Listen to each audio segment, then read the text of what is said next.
What's going on, guys? Today I wanted to take some time to talk about Maurice Jones-Drew, the defending NFL rushing title holder. He had the most yards last year, 1,606, along with 8 rushing touchdowns. And obviously, he is one of the more elite running backs in the NFL, and he's been a big staple in the Jaguars' offense, as they've been a very struggling offense. But Maurice Jones-Drew has always been there to pick up some slack, although the team hasn't had that much success in recent years. But anyways, Maurice Jones-Drew was awarded a front-loaded contract in 2009, and this play here I had on Madden was just ridiculous with MJD. But MJD has obviously been holding out at training camp because he wants a better contract. He had a front-loaded contract. He's gotten paid most of his money already. According to Roto World, he's scheduled to make about $4.5 million this year in his base salary. Compared to a guy like Adrian Peterson, who signed his deal last year, he's scheduled to make $8 million in base salary this year, and it's going to pick up in 2013, 2014. And so MJD, obviously, I've said already, has a front-loaded contract, and he's played out all of his years that were going to give him the most money, and now he would want a new deal because he is a valuable player.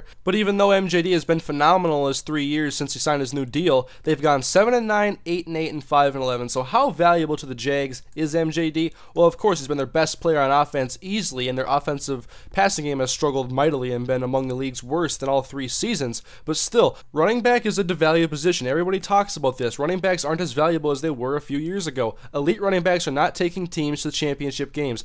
The Vikings were able to make it to the NFC Championship game in 2009 with Adrian Peterson, but they also had Brett Favre and a breaking out Sidney Rice and Percy Harvin on that offense. And then you look at the 2008 season, and the Vikings actually were led by Adrian Peterson when they had Tavares Jackson at quarterback, but they could not escape the wild card round of the playoffs. So obviously, the money is a lot smarter to be invested into the passing offense rather than the running offense, but it is a lot different situation in this case because MJD is not a free agent. It's not debating whether to sign him or free agent wide receivers. It's whether or not he's going to play out the rest of his contract. He signed it, and it was a contract that was going to pay him for what they thought he could do and what he could become, because he didn't have a 1,000-yard rushing season even until 2009 when he became the full-time starter. So now, first-year owner Shahid Khan has a decision to make. Does he want to let Maurice Jones-Drew continue to hold out and call his bluff, or does he want to pay him more money so he can come back to this offense, which looks to have a much better passing offense so far through this preseason? Gabriel looks to be improved, and they have some new weapons on offense, including rookie first-round pick Justin Blackmon.